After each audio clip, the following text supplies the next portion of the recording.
Welcome to Democracy Now!, democracynow.org, the Warrant Peace Report. I'm Amy Goodman.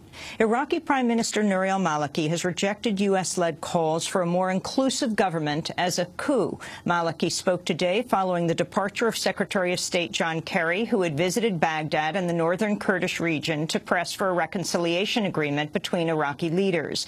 The Obama administration's apparently conditioned U.S. strikes against Sunni militants on a more inclusive central Iraqi government. But Maliki issued what appeared to be a strong rebuke. It is no secret to all Iraqis the dangerous goals behind the call for the formation of a national salvation government, as they call it. It is simply an attempt by those who rebel against the Constitution to end the young democratic process and confiscate the opinions of the voters and circumvent the constitutional merits. The call for the formation of a national salvation government is a coup against the Constitution and the political process. Maliki's comments come as about 90 of the 300 U.S. Special Forces deployed to Iraq as military advisors have now arrived. The Pentagon says U.S. aircraft are flying up to 35 surveillance flights over Iraq daily.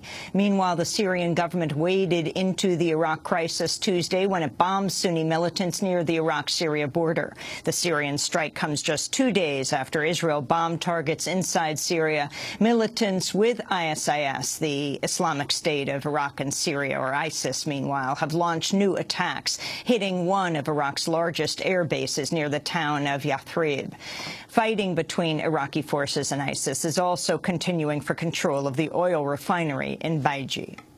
Speaking during his visit to the Kurdish regional capital of Erbil, Secretary of State John Kerry urged Kurdish leaders to remain a part of Iraq instead of forming an independent state. As everybody knows, this is a very critical time for Iraq as a whole. And the government formation challenge is the central challenge that we face. In recent days, the security cooperation between the forces here in the Kurdish area have been really critical to helping to draw a line with respect to ISIL and also to provide some support to the Iraqi security forces. The Secretary of State is in Brussels today for talks with NATO allies on the Iraq crisis. Primaries were held Tuesday night in 7 states. On the Republican side, Senator Thad Cochran of Mississippi narrowly defeated Tea Party challenger Chris McDaniel in a runoff capping a heated race in Mississippi. The difference maker may have been the state's African-American Democrats. Ahead of the runoff, Cochran urged black voters to vote in the primary in order to prevent a victory for McDaniel and his neo-Confederate views. While Cochran celebrated his victory Tuesday night, McDaniel refused to concede.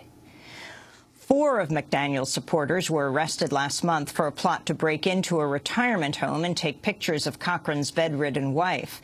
The race was seen as a key test of establishment Republicans trying to fend off Tea Party challengers following the defeat of House Majority Leader Eric Cantor earlier this month. In Democrats' most closely watched race, the 23-term Congressmember Charles Rangel of New York defeated New York State Senator Adriano Espaillat in a rematch of their 2012 primary. The 84-year-old Rangel has served in Congress for 43 years. A federal appeals court has ruled the no-fly list barring passengers from flying to or within the United States is unconstitutional. On Tuesday, the U.S. District Court in Oregon found the no-fly list violates the Fifth Amendment right to due process. The ruling came in the case of 13 plaintiffs barred from flying without notice or explanation. In some cases, U.S. citizens have been stranded abroad. The government has been ordered to inform the plaintiffs why they're on the list and to create a new process for them to challenge their placement on it. Up to 20,000 people are said to be included. In a statement, the American Civil Liberties Union said, quote, "We hope this serves as a wake-up call for the government to fix its broken watch list system, which has swept up so many innocent people." The Obama administration's warned thousands of undocumented children are at risk of deportation following a wave of migration from Central America. More than 47,000 unaccompanied children have been caught at the U.S. border since October, fleeing violence and poverty in their home countries. On Tuesday, Homeland Security Secretary Jed Johnson told lawmakers the U.S. is preparing additional detention centers to hold undocumented immigrants. We're creating additional detention space for adults who bring their children, and I want to consider every option for stemming this tide, sir. We're talking about large numbers of children without their parents who have arrived at our border, hungry, thirsty, exhausted, scared, and vulnerable. How we treat the children, in particular, is a reflection of our laws and our values. Most of the children are from El Salvador, Guatemala, and Honduras, and many have come on their own. Attorneys for WikiLeaks founder Julian Assange have asked the Swedish government to withdraw a warrant that's kept him confined in Ecuador's London embassy for 2 years. Assange has been holed up in the small embassy office since June 2012 to avoid extradition to Sweden, where he faces questioning on allegations of sexual assault.